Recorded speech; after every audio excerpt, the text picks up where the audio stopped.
Bonjour à toutes et à tous et bienvenue dans notre podcast C'est quoi, t'as raison. Vous connaissez maintenant bien le principe. On explore ensemble des parcours qui sont inspirants. Aujourd'hui, j'ai choisi d'accueillir Anaëlle qui a une histoire marquée par des découvertes, des décisions et une volonté incroyable de prendre sa vie en main. Elle est étudiante au séminaire et elle va nous partager son cheminement, ses défis et aussi les enseignements qu'elle en a tirés. Anaëlle, bienvenue. Bonjour, je suis très heureuse d'être là. Moi aussi, je suis très contente de te recevoir. Avant qu'on rentre dans les détails, est-ce que tu peux nous dire en quelques mots ton parcours, comment tu en es arrivé jusqu'au séminaire? Bien sûr, en fait, quand j'ai commencé ma scolarité, j'étais en école laïque et du coup, je suis restée jusqu'à ma 6e en école laïque et après, en 6e, mon petit frère, il a eu des problèmes à l'école et on a décidé de le changer d'école et de le mettre en école juive. Et au même moment, j'ai commencé, le Bet Rabbad, il a ouvert à côté de chez moi et donc on a commencé à fréquenter la communauté et j'ai commencé à faire Shabbat, du coup, pendant les Shabbats d'été. Donc c'est un tournant important pour toi? Très important. Et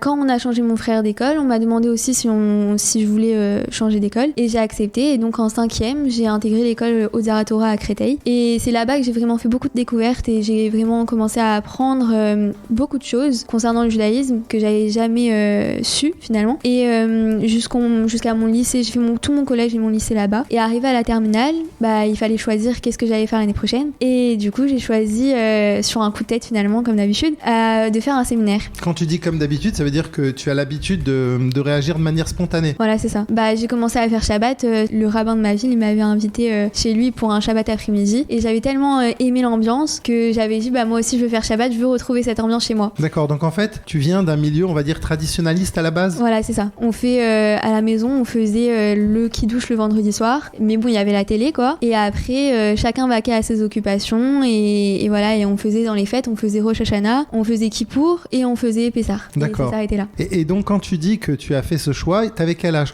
J'étais en 6e donc j'avais 11 ans. Donc à partir de 11 ans, tu t'es retrouvée à faire Shabbat chez toi toute seule?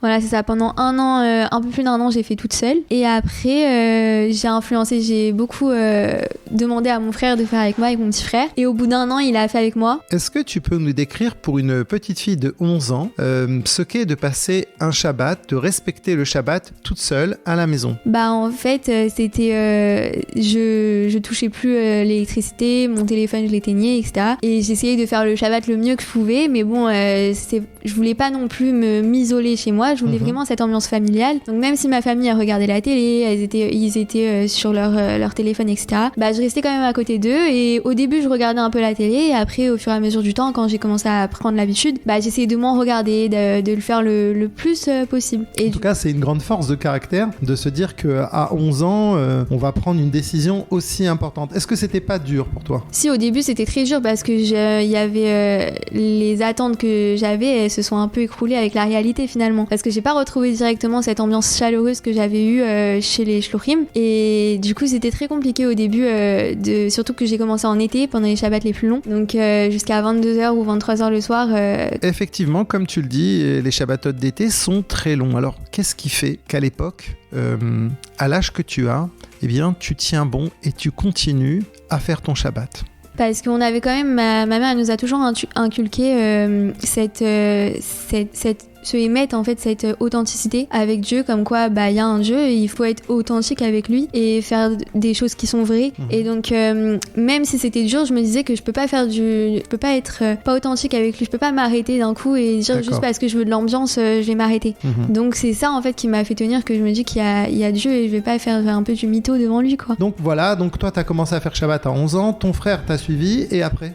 Quand je suis rentrée à l'école, j'ai commencé à être sniout parce qu'on avait l'uniforme. Et donc je me suis dit pareil, il faut que je sois authentique. Si je suis toute la semaine sniout, je dois mettre aussi il me reste quoi, les vacances à le faire, je le fais. Et donc après, est-ce que ta maman, ton père t'a suivi? Ma maman, elle m'a suivi quand j'étais en 3e. Elle a commencé à faire Shabbat. D'accord. Elle est devenue Shomeret Shabbat. Et ça correspond au moment où mon père il est parti de la maison parce qu'ils se sont séparés. Et donc du coup, mon père aussi, quand on a commencé à aller chez lui les Shabbats, il a commencé petit à petit à acheter une plate, à regarder moins son téléphone, etc.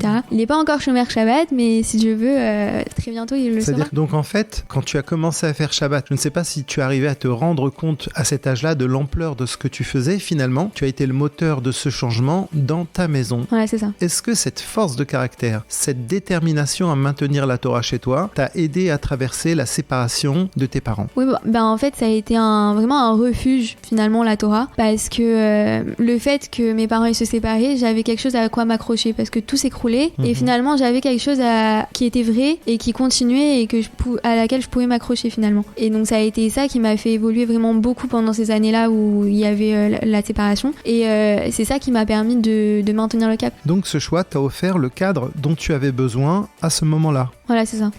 En lien avec ces invitations chez ton Rav, au Bet Rabad, finalement, on peut dire que à ce moment-là, le Rabbi est rentré dans ta vie. Ouais, même s'il était déjà dans ma vie finalement, parce que ma mère elle est toujours très attachée au Rabbi. Et quand je suis allée, quand on a commencé à fréquenter le Bet Rabad, donc on fréquentait déjà le Talmud Torah, mais ça s'est concrétisé finalement. J'ai compris plus de choses et j'ai compris c'était qui le Rabbi. Et je l'ai encore plus compris quand j'ai commencé à étudier des lettres du Rabbi, dont dans Iggeot Kodesh et dans plusieurs livres aussi. Et c'est là que j'ai vu l'importance que le Rabbi avait y donné à la diffusion de la chassidoute finalement. Et c'est ça qui m'a donné envie de le faire aujourd'hui. Donc en quelque sorte, ce cheminement t'a naturellement rapproché du Rabbi, parce qu'au final, c'est lui, le tzaddik, qui porte cette mission de diffuser la Torah, et c'est à travers cela qu'elle est venue jusqu'à toi. Voilà, c'est ça.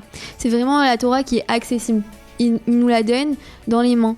Et peu importe, même si on est le plus petit, même si on n'est pas forcément d'une famille religieuse ou on n'est pas dans un milieu orthodoxe, et ben on va avoir cette Torah, on va avoir accès à ça.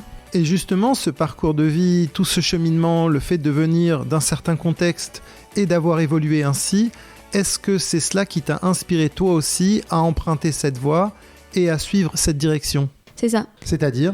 Aujourd'hui, je diffuse la chassidoute sur les réseaux sociaux. J'ai un groupe, j'ai commencé par un groupe WhatsApp où j'envoie, il y a un livre du Rabbi qui s'appelle Graines de sagesse, où tous les jours on résume la montée de la paracha du jour, donc dimanche la première montée, etc. Et donc je l'envoie tous les jours, je le résume et je l'envoie sur mon groupe. Et après ça a pris plus d'ampleur. J'ai fait ça un groupe pour les femmes. Après mon frère il m'a aidé à faire le groupe pour les hommes. Mais sur Instagram c'est plus un contenu visuel, donc on diffuse par exemple des citations, des Mishnah, des Pirkei Avot, des maximes de nos pères, et aussi on diffuse bien sûr la paracha, mais qui est sous forme très condensée, donc en 3 points, et après on développe 3 petites idées de la paracha pour qu'on ait une vision globale vraiment sur ce qu'on va lire Shabbat, et qu'on arrive Shabbat et qu'on sache de quoi on parle, quoi. Et maintenant Baruch Hashem, on a Instagram en français et en anglais, TikTok aussi en français et en anglais qu'on va faire. En français et en anglais. Voilà, c'est ça.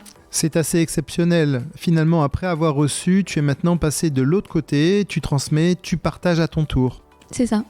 C'est toujours ce qui m'a beaucoup touchée, donner. En fait, quand j'étais au Bet Rabad, etc., quand j'ai commencé à devenir plus religieuse et à faire des tfilotes et à comprendre, enfin à savoir ce que je fais, et même quand les gens au Bet Rabad ils avaient du mal, je voulais pas les laisser dans le mal. J'allais vers eux, je leur demandais si je pouvais leur mettre à la page, etc. C'est toujours quelque chose qui m'a beaucoup touchée, de donner, de faire du chesed. Finalement, c'est exactement ce que le Rabbi nous enseigne, c'est être des nérotes léaïr, des bougies qui diffusent la lumière. Il ne s'agit pas seulement de recevoir, mais aussi d'illuminer notre entourage. C'est cette idée qui t'anime aujourd'hui. C'est ça que tu essayes de faire, rayonner. Extraordinaire, extraordinaire. Est-ce que tu as des retours ? Oui, on a pas mal de retours. Déjà, sur le groupe WhatsApp, il y a beaucoup de retours parce que c'est des gens que je côtoie, qui me disent comme quoi c'est très bien. Et sur les réseaux sociaux, on a notamment le Bet Rabad de Lyon qui nous a fait, qui nous soutient et qui nous donne beaucoup de retours positifs. Il nous a accompagnés depuis le début. Et Baruch Hashem, on a aussi un retour du Rav Raphaël Pinto de Lyon aussi, qui nous dit comme quoi, voilà, c'est très bien ce qu'on fait et que ça aide les gens finalement qui sont un peu éloignés, voilà, avoir une petite minute de Torah dans la journée, ça influence beaucoup la journée des gens, même si on s'en rend pas compte. Moi, mon rêve, ça serait de développer beaucoup la diffusion là que je fais déjà et de rendre ça vraiment quelque chose d'encore plus influent. Anaëlle, on va te souhaiter de réaliser tous tes projets et merci pour ce partage. Ce que je retiens surtout, c'est qu'on peut toujours avancer, choisir, tester. Parfois, les petites décisions personnelles finissent par avoir un grand impact, un impact énorme. Merci encore d'avoir été avec nous et à vous qui nous écoutez, tout commence à petits pas. À la semaine prochaine pour un nouvel épisode de Tu sais quoi, t'as raison.